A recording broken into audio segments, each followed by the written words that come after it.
The most complicated hotels on Earth, also known as hospitals, are among the world's most sophisticated facilities where the goal is human longevity. Think of it as a 5-star hotel, except the guests never want to be there, the room service is mostly jello, and you can't check out until a guy with a clipboard says so. These facilities never stop. They are the only business where "we're closed for the holidays" is a sentence that could land you in front of a grand jury. For the past several days, the eastern United States has been blanketed in this white substance. Look at that. That's not snow, that's ice. It's the kind of weather that makes sane people stay in pajamas, yet somehow hospital staff, nurses, techs, and physicians become amateur rally car drivers. If there's a massive ice storm, the only people on the road are the salt trucks and a nurse in a 2012 Corolla who hasn't slept in 14 hours. The hospital has to function despite the fact that half the staff is currently sliding sideways into a ditch. But the logistics? That's where it gets wild. Imagine a hotel with several hundred rooms where every guest needs a custom-tailored menu to avoid 47 different allergies, and you have to verify their name and birthday every single time before you give them a ginger ale. You have to bathe them, often against their will, and coordinate a rotating cast of different specialists who all have to agree on a plan. One typo, one miscommunication, or one forgotten signature isn't just a bad Yelp review, it's a lawsuit, a catastrophe, or worse. With the prices on those hospital bills, you'd assume the CEO is swimming in a vault of gold coins like Scrooge McDuck. In reality, hospitals are the only luxury business that operates on the financial margin of a lemonade stand. Most U.S. hospitals are scraping by on a profit margin under 8%, some are at 2%, some are literally paying to work.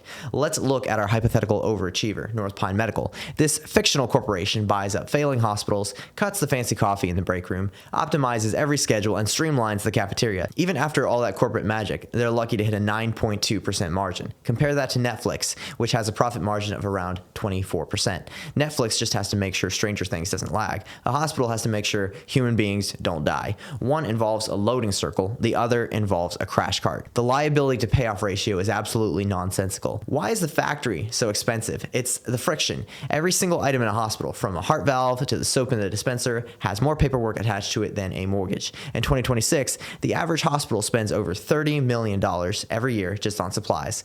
When that ice storm hits, the supply chain doesn't just freeze, it has a panic attack. If the truck with a specialized sterile tubing is stuck in a snowdrift, the factory stops, but the bills don't.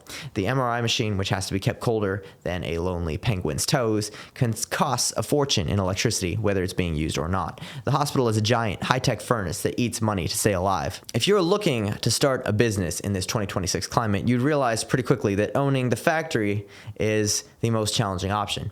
You don't want to be the one dealing with the ice storms and the call-outs. You want to be the conduit. Hospitals are the price takers. They must have the stuff. The companies selling to them, they are the price makers. Big Pharma, they're sitting on 25% margins. They don't have to worry about the ice. They just ship the meds and collect the check. Medical devices. This is the golden handcuffs model. It's like buying a printer, but the printer costs $1 million and the ink cartridges are proprietary heart catheters that cost $5,000 a pop. Once you buy the robot, you're kind of married to the vendor. There's no divorce court in medical procurement. Next, we have software, the systems that track the electronic records. They make triple what the hospitals make in terms of profit margins. They are the digital landlords and the rent is always due. If you're the conduit, you have scalability and zero bedside liability. You aren't the one sliding on the ice, you're the one selling the tires. If the math is so lopsided, why do we keep the factory open? Well, because the profit isn't on the balance sheet.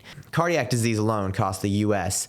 $185 billion in lost productivity every year. Diabetes costs $413 billion. The hospital is the foundation that allows the rest of society to actually go to work and make those 24% margins for Netflix. Every time a facility keeps a worker on the job or gets a parent back home, the ROI is measurable. A shareholder in a device company might get a 28% return, but the public gets a return of time, life expectancy, productivity, and the peace of mind that when your chest feels tight, help is 20 minutes away, not 4 hours. The conduit makes the money, but the factory makes the life. And that is a product you simply cannot put a price on.